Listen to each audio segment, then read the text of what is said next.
So this morning, we were made aware by Cuban authorities of an incident off the coast of Cuba. We immediately began to look into it. As it stands now, the Department of Homeland Security, the Coast Guard, others are involved. The majority of the information we still possess is what Cuban authorities are providing both the public and the U.S. government. We have our embassy on the ground in Havana working this as we speak, asking for access to the people that were on those vessels, if they were American citizens or permanent residents. According to the Cuban regime, that the boat was registered in Florida. We're tracking that down. We will know shortly, we will know quickly, many more facts about this incident than we know right now. The majority of the facts being publicly reported are those by the information provided by the Cubans. We will verify that independently, and we'll, as we gather more information, and we'll be prepared to respond accordingly. I'm not going to speculate, because I'm not going to opine on what I don't yet know, but we're going to find out exactly what happened here, and then we'll respond accordingly. Okay? Any questions? Have you been in touch with anyone in Cuba, and what's your Well, the authorities in Cuba, the border guard has constant contact with the Coast Guard, so they alerted them this morning. I was made aware of it at that time. Oftentimes in these incidents and things like this, the initial reports are incomplete, and then as the day has progressed, I think early this morning, certainly by 9 a.m. or 10 a.m. this time, maybe a little later our time here, I reached out and we began to look at it independently. We have various different elements of the U.S. government that are trying to verify elements of the story based on what's been provided to us now. I know that the Coast Guard has responded to the area, to the vicinity. I'll need to get more fidelity and understanding from them once I get on the airplane about what exactly they're looking for. I don't know who has possession of the vessel, which is the first thing we want to have. We obviously want to have access to these people, if they are American citizens or U.S. residents. But I'm not going to speculate now, because right now, still, a lot of the information that's out there is information that's been provided by the Cubans. We are going to verify that information independently and reach our own conclusions. So this is not U.S. government personnel, that was not U.S. government No. operation happening? Have you spoken to any Cuban officials about this? No, we haven't spoken directly about this now. No, I'm not going to comment about any conversations we've had on this topic. Suffice it to say, what it's important to be out there and everyone needs to know is that we're going to have our own information on this, and we're going to figure out exactly what happened. And there are a number of things that could have happened here. But I'm not even going to speculate as to what it could have been. It's a wide range of things. But suffice it to say, it is highly unusual to see shootouts in open sea like that. It's not something that happens every day. It's something, frankly, that hasn't happened with Cuba in a very long time. But we're going to find out. We're not going to base our conclusions on what they've told us. And I'm very, very confident that we will know the full story of what happened here, and we will know it soon. And then, we'll respond appropriately based on what that information tells us. If these were American citizens or residents, what kind of retaliation might we expect? Yeah, I'm not going to speculate on what the U.S. will do. What I'm telling you is that we're going to find out exactly what happened and who was involved, and then we'll make a determination on the basis of what we find out. And we're going to find out. But we're not going to just take what somebody else tells us. We're going to find out, and I'm very confident we will be able to know the story, be able to independently verify facts about it. And just to clarify, you found out prior to the post on accident? Yes. Well, and obviously there was an incident at sea, so we do have constant contact with them at the Coast Guard level, where they notify the U.S. Coast Guard on a variety of things, including migrants and so forth. That there's these mill-to-mill, I guess, Coast Guard to Coast Guard channels that exist. And this reporting early on was fragmentary about an incident, but not the details. They provided more details in the social media post they put out, as well as a notice they sent to the embassy, or from their embassy to the State Department. But in it is embedded all sorts of facts, so things that they claim to be facts, such as where the ship came from, where the boat came from, who was on it, what happened, and so forth. These are the things we're going to independently verify, and then we'll present that to the policymakers in our country, including the president, and we'll make determinations based on the facts. Right now, we're still gathering facts. Do you have any reason to doubt their version, or is it just your?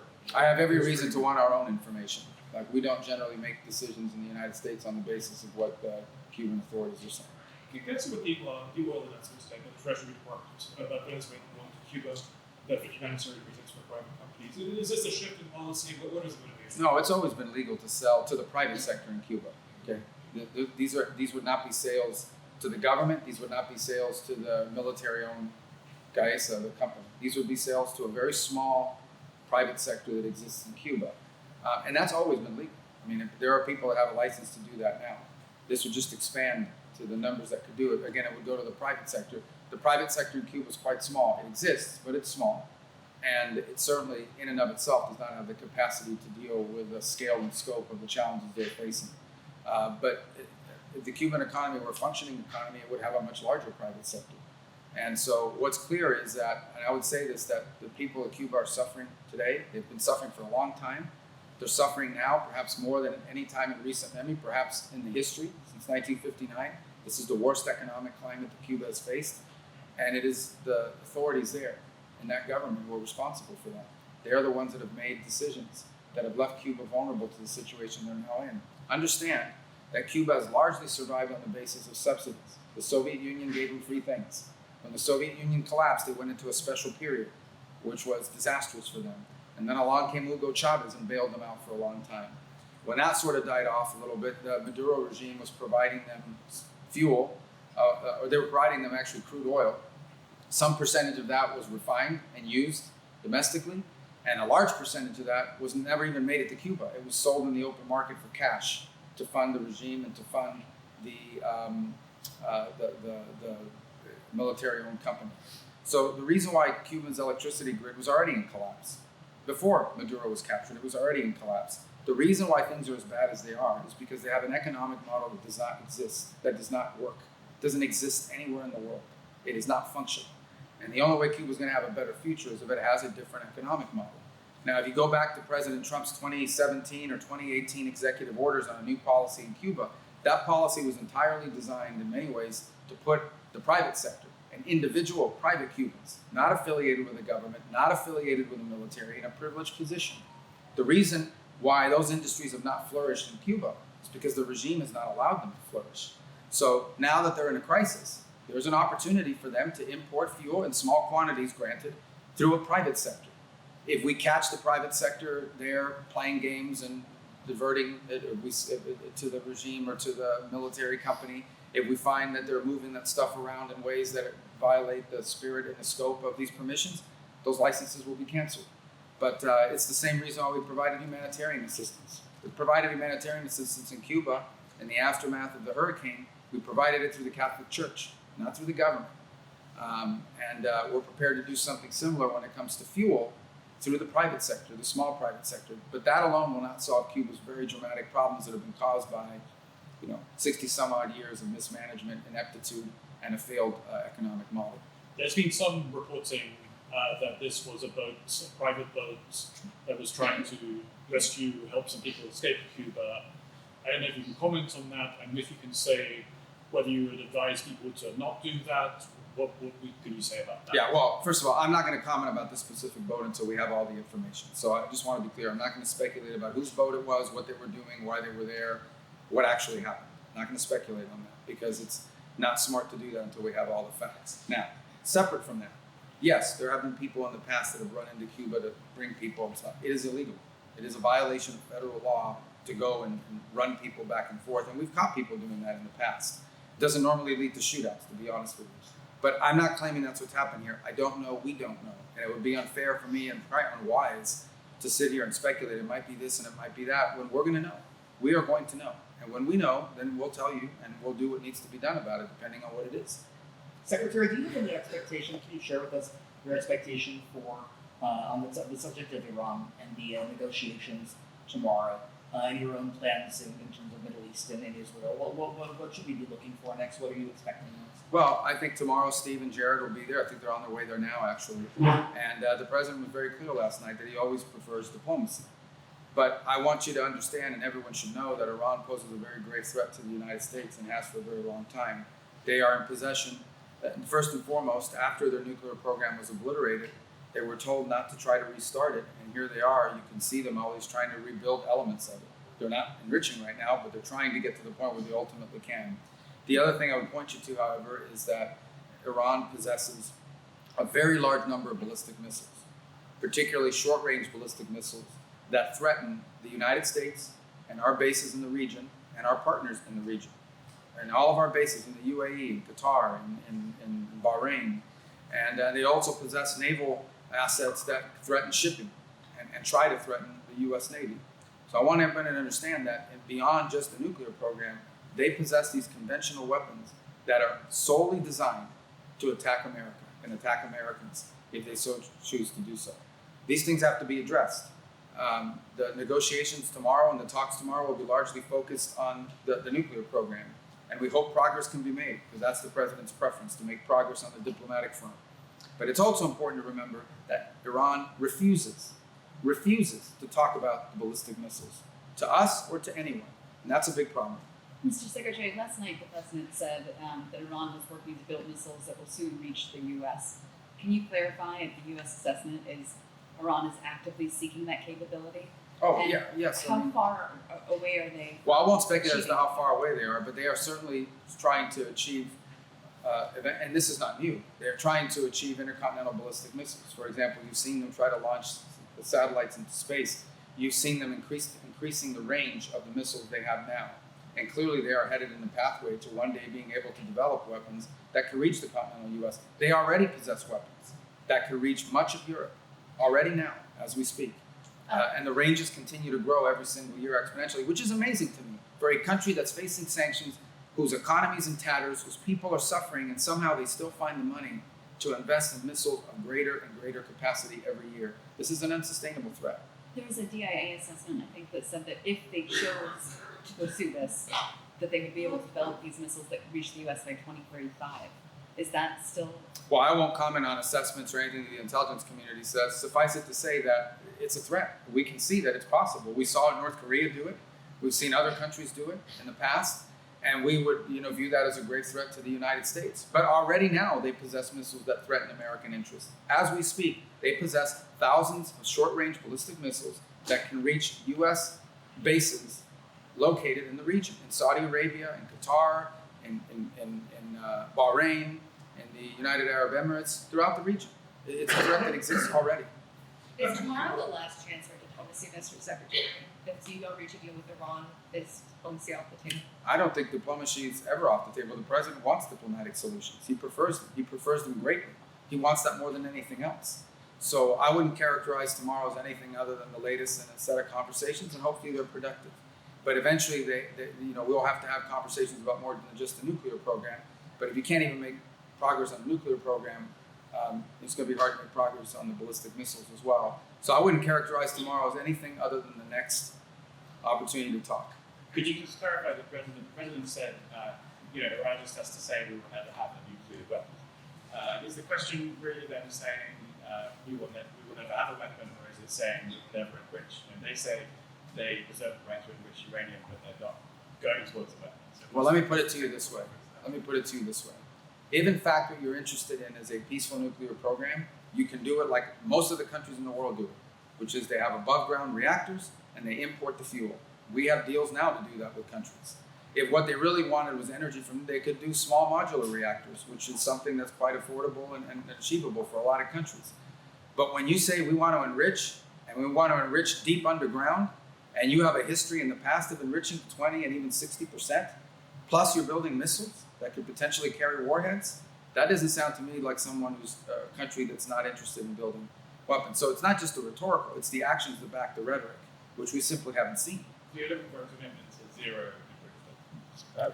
Well, they don't need to enrich in order to have nuclear energy. They don't need nuclear energy, by the way. They have plenty of natural gas. But if they wanted nuclear energy, they could have it the way other countries have it. The fact that they refuse to get it that way, the fact that they insist not just on enrichment, but on enrichment in locations located inside of mountains is, I think you would have to lack common sense to not know what that means or what that could mean. Democrats came away from the Group of 8 meeting kind of sounding alarmed by what they heard and saying that you guys need to make more of a case for why the U.S. should go to war with Iran. Well, I don't comment about Gang of 8 briefings. There were various topics that were discussed. I don't comment on them. That's why we do them in a classified setting. I don't think anyone should leave those meetings talking about anything or even characterizing them. At least that's the way we handled it when I was on the Gang of 8. Perhaps that's changed. But generally, that said, just outside of the Gang of 8 briefing, what's happening with Iran is very concerning. It's been very concerning for 40-something years. And it's become increasingly concerning as they've increased their weapon capabilities. So I don't think that's a mystery to anyone that Iran is a deep concern. Multiple administrations have confronted this threat. The threat has simply grown over time in terms of how they've been able to extend the reach of their missiles and their insistence, their blind insistence on being able to enrich in these hidden locations make you even more uncomfortable. But look, let's see what happens tomorrow. Maybe something good will come of it. Mr. Secretary, can you confirm or comment on reports that you've spoken with Raul Castro Express? I won't comment on any conversations we've had. Suffice it to say that the United States is always prepared to talk to officials from any government that have information to share with us or viewpoints they want to share with the United States, and that's my job to do that. So whether it's someone in Cuba or potentially one day someone in North Korea or right now in Iran, we're always open to listening. That's different from a negotiation, obviously, but we're prepared to listen to viewpoints that other people say. Cuba is a country located 90 miles off the coast of the United States. It has a very severe and catastrophic economic crisis on its hands. And if someone in their system has information to share with us about changes they're open to making or moves they're prepared to accept, we would certainly listen to that. And I would probably do that not in a setting in front of the media because I think it would be more productive that way. But ultimately, actions will be important in something like that. We can negotiate a new system in Cuba. I mean, are you hopeful that there might be reformists inside it? Well, I mean, the status quo is unsustainable. We had a meeting there today with all the leaders of CARICOM, and it was one of the points I raised, and I think virtually everyone in the room agreed that Cuba's status quo is unacceptable. Cuba needs to change. It needs to change. And it doesn't have to change all at once. It doesn't have to change from one day to the next. Everyone is mature and realistic here. We're seeing that process play out, for example, in Venezuela. And many of the countries represented at the CARICOM conference today were themselves countries that went through transitions at some point in their history.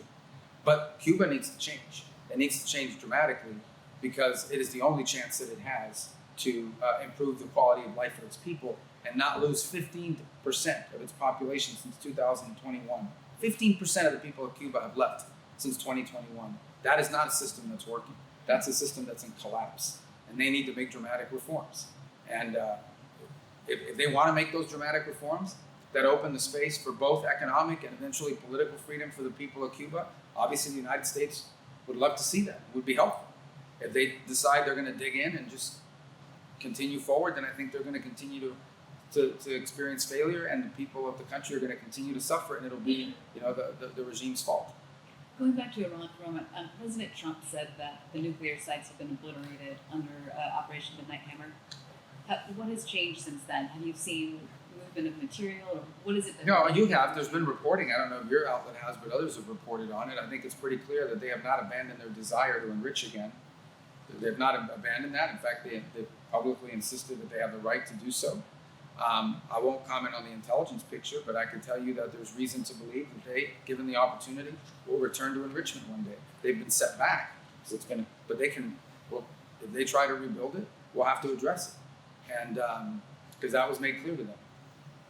And you said earlier this month that in order to achieve a meaningful agreement, that there would have to be discussion of ballistic missiles. Yeah, I said that here today again now. Yeah. I said it again. It's important. These ballistic missiles are a great threat. So is there any way to walk away from Thursday's meetings with something that is meaningful enough to stop U.S. military action?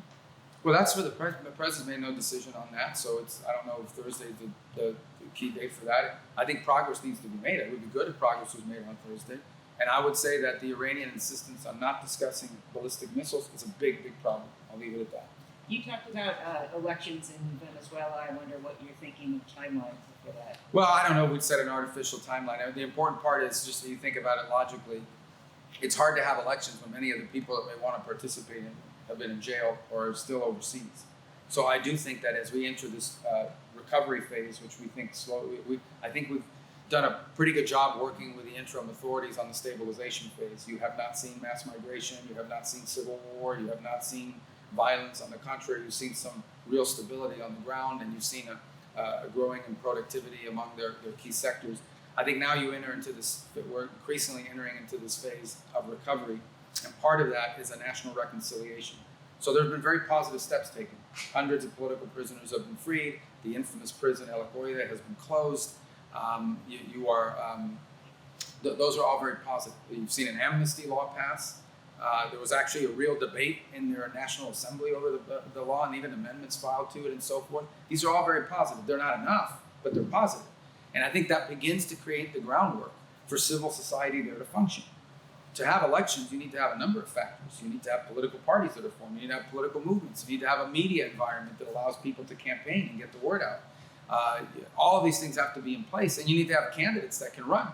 And so I think it begins by getting a lot of the people that were in jail because they were candidates, or because they were supporting candidates, or because they were involved in their politics. So you have to have a real civil political society in order to have elections. And that begins, in the case of Venezuela, by the amnesty law, by the freeing of political prisoners, and by the ability of Venezuelans abroad who want to participate in the country's political life to return. There are other factors that people need to consider. As an example, in order to have a real election, you will need to account for how Venezuelans living abroad can vote. Are there consulates set up where they can come in and vote? Because those were big polling places in the past. And in fact, Chavez prohibited consular voting at one point, and so did Maduro, because they were losing those votes big time, as you can imagine. So there's a pathway here. We're not even 9 weeks since Maduro was captured. I think life in Venezuela today is not good enough, but it is substantially better than it was 9 weeks ago, where this could have gone in a very different direction. And frankly, a lot of the so-called experts on many of your outlets were predicting this is going to be catastrophic and the whole thing's going to fall apart and it's going to descend into chaos. And that has not happened. But we got to keep on top of it. It has to keep moving in this direction. The trend line is good, but it needs to be sustained. This is still a process of recovery, and then you can move into that period of transition to something. In the end, here's the bottom line. For Venezuela to achieve its potential, which means to attract the kind of investment it needs to truly rebuild its economy and achieve its potential, it will need to legitimize its government through an election. They know that. Mr. Secretary, yesterday was the 4-year anniversary of Russia's war against Ukraine. There's been very little progress in ending that war. This week, we've been told only bilateral discussions between the U.S. and Ukraine.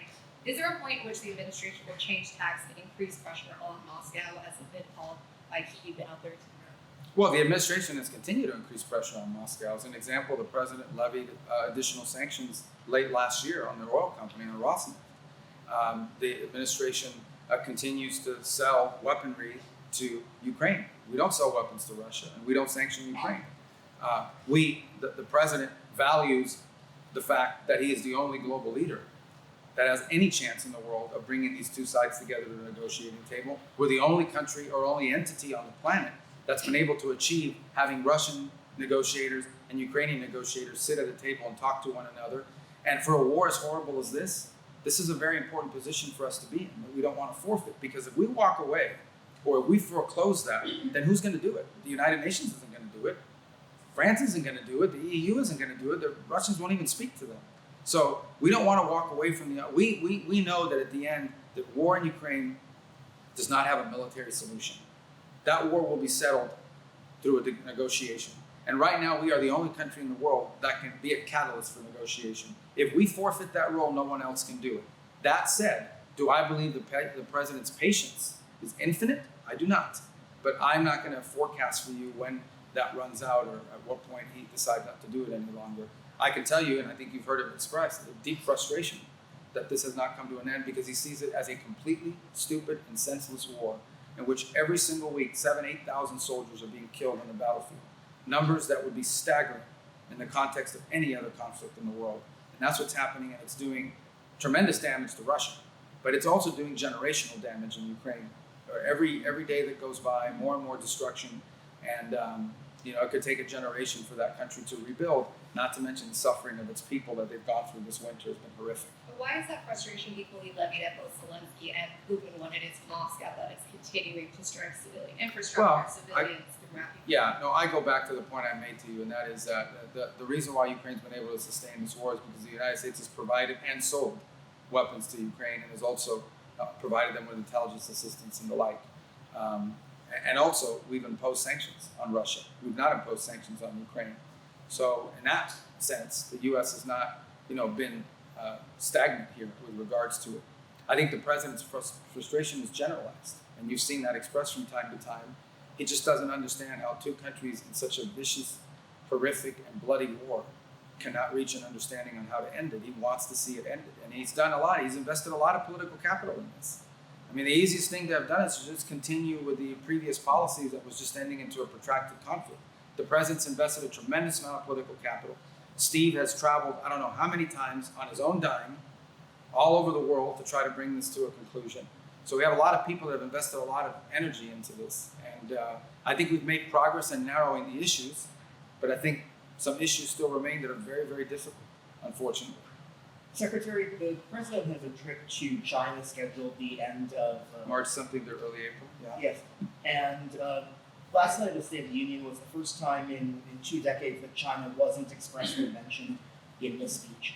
What's your view on the competition for the U.S. with China and China's access to things like cutting-edge NVIDIA chips or other AI chips and things? Yeah, so I think we've reached a point, at least, of sort of strategic stability in the relationship. I think both countries concluded that having an all-out global trade war between the United States and China would be deeply damaging to both sides and to the world.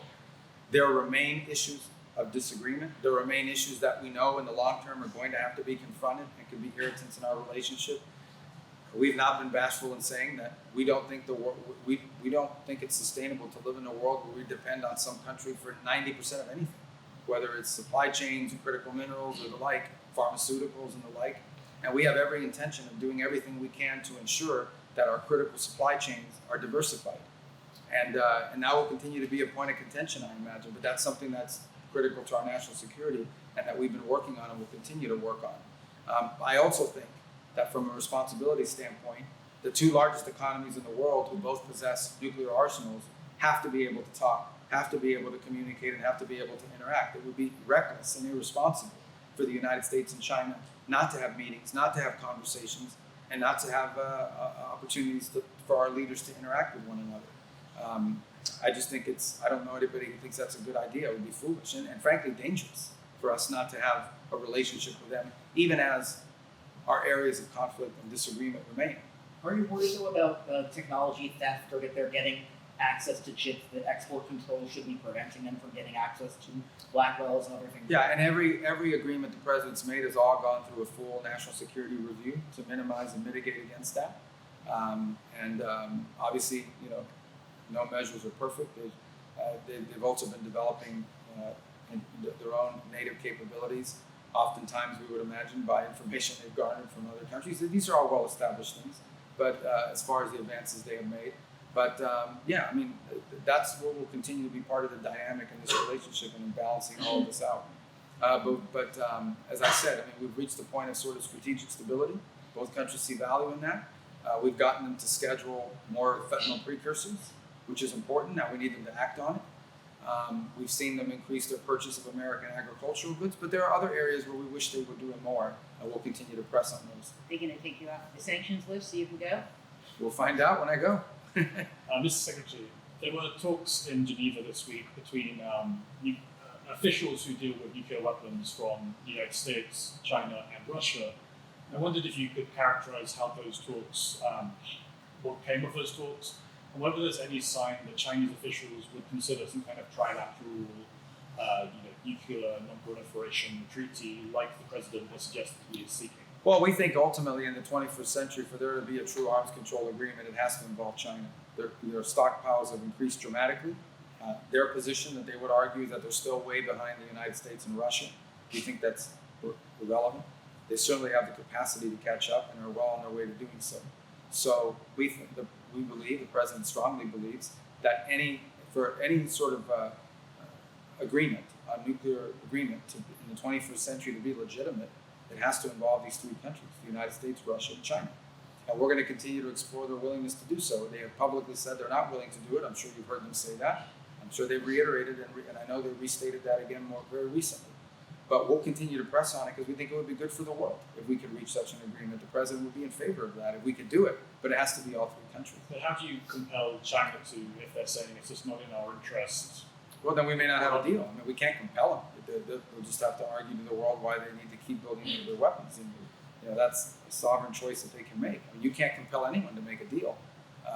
You can certainly create incentives for them to do it, but you can't compel it. So, we can pressure, we can guide, we can cajole, but we can't compel it. So ultimately, if they want to make an arms deal with the 3 countries, we're prepared to talk about it. If they don't want to do it, then we won't have one. We'll just keep doing what we need to do. Can I ask you about 80 years also being with Yeah. But what's a great sense there? I mean, what are you looking for from your economics from the Prime Minister? Well, Are you optimistic? Yeah, I mean, a couple things. We had a rough patch there early this year when the Transitional Council said they weren't going to leave. We addressed it forcefully. They left. So we're where we need to be now. The gang suppression force is building. We are very happy with the commitments we have gotten in terms of personnel. We feel like we've got more commitments than we have spots available for that gang suppression force. We need to do a little bit better on the funding. We're still looking for donor countries to fill in gaps, but we think we'll get there. It'll be under UN auspices, which is important for the UN to show that it can solve a problem.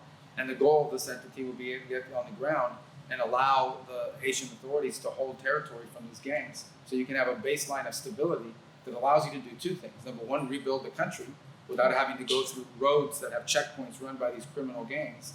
And number two, hold elections, perhaps later this year. Maybe not in the middle of the summer when it's rainy season, but later this year. That's the desire they have as well. It's hard to hold elections, however, when you still have gangs conducting checkpoints, and those aren't going to be real elections. So that's why the gang suppression force is so important, and why I'm very proud of the role the U.S. played in forming that, and I'm very happy at the role that countries like Canada and others have played. Been very forceful in helping us with this. There are a couple other countries we wish would step up and do a little more, and we'll be talking about that. I've raised it at every G7 meeting. And we've gotten good response. Japan has now made contributions, and others. We need to get a few more donor countries up to the plate here. Mr. Secretary, in your meetings today, obviously a lot of these islands here have had good relations with Cuba. A lot of them have had these medical missions that they rely on. They send their own doctors, local doctors, to be trained in Cuban medical schools. Is this something that came up today? It obviously has been something that the U.S. is pressuring them to move away from, but are there alternatives to a place like St. Kitts that is so small? Yeah, well, we're providing alternatives to them. We have medical missions that can provide an alternative. And in fact, we've met some of those folks in the past. The other thing with the Cuban medical program is that the fact that these people are working basically it's human trafficking. I mean, they're barely even being paid. There's freedom of movement is tightly restricted, and we want these countries to understand that that's what they're participating in. They're paying this money to the regime, which collects the funds. They get paid for these medical missions. Virtually none of this money goes to these doctors, who are in many cases, we think it's like a version of human trafficking, labor trafficking, and we think it's wrong. Now, you've seen other countries that have decided, well, just pay the doctors directly, but the Cubans won't allow it. So, again, that's sort of the point we've raised with them. I mean, we're not going to cut diplomatic relations with countries in the Caribbean because they don't agree with us on it, but we make a forceful point about it, and it came up today. It wasn't the feature of the conversation, but it came up. All right, let's get out of here. One more. Are you guys all traveling? Yeah, All of you? No. not all. No. Okay. Come back to Cuba. Sorry, the plane ain't that big. Go ahead. To come back to Cuba, some of the countries you met today that raised concerns about sort of spillover and instability caused by the humanitarian crisis there. Is the move today on oil sales a sort of recognition that the humanitarian crisis is getting out of hand, that the US... First of all, forget about today. The humanitarian crisis is getting out of hand because the Cubans don't know how to run an economy. They're incompetent. They have a military-controlled holding company named Gaesa, which controls 40% of their GDP, and none of the money that company has generated flows to the coffers of the government. None of that money goes to schools, none of that money goes to roads, none of that money goes to feeding the population. You have a country that has fertile farmland that imports sugar. This was one of the world's leading exporters of sugar. Now they import sugar. They import almost all their food. It's a dysfunction. It's just not even an economy. It's like total dysfunction. That's their fault. As far as spillover effect, they're not more concerned than we are. We're 90 miles away. And the U.S. has experienced mass migration from Cuba in the past, certainly in the early 90s with the Rafter crisis, but as recently as 2021 and 22, we were having people show up in the Florida Keys and stranded in the Bahamas. So we don't want to see it either. And ultimately, as far as the move today with oil, this is existing. The law allows us to do business like fuel and even telecommunications with the Cuban private sector. The problem is the Cuban private sector is very small. If they want to open the gates and allow the Cuban private sector, independent of the military, independent of the government, to grow, that solution is there. What the Cuban people should know is this, that if they are hungry and they are suffering, it's not because we're not prepared to help them. We are. It's that the people standing in the way of us helping them is the regime. It's their Communist Party. That's who's standing in the way. If they move out of the way, we're more than happy to work with individual Cubans so they can have an opportunity to feed their families and build their economy. But we are not the impediment. They are. All right? Let's go home.